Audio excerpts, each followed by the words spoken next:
இந்த பையன் எனக்கு ஃப்ரெண்ட் ஆகிட்டான். நல்லா பேசினான், கொஞ்சம் இங்கிலீஷ் பேசினான், கொஞ்ச நேரத்துலேயே ஃப்ரெண்ட் ஆகிட்டான். இது பொட்டேட்டோ மெஷ் பண்ணி அரைச்சி கொண்டு வந்து வச்சுருந்தாங்க. அதான் பிரேக்ஃபாஸ்ட்டுங்க. நல்லா தான் இருக்குது, பெப்பரும் சால்ட்டும் போட்டு சாப்பிட்டேன். அப்புறம் அந்த பையன் வந்து ரொம்ப ஃப்ரெண்ட் ஆகிட்டாப்ல. ரொம்ப இந்தியாவை பற்றி கொஸ்டின்ஸ்லாம் கேட்டான்.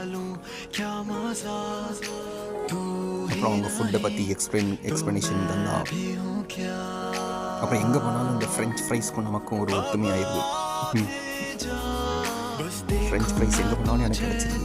என்னன்னு தெரில, நம்ம ஸ்கூலில் நான் செஞ்சு கொடுத்ததுனால செம்ம டேஸ்ட் ஃப்ரெஞ்ச் ஃப்ரைஸ். இது ஒரு பவுல் 150 rupees, 50 ரூபா. அந்த பொட்டேட்டோ இதுவும் 150 தான்.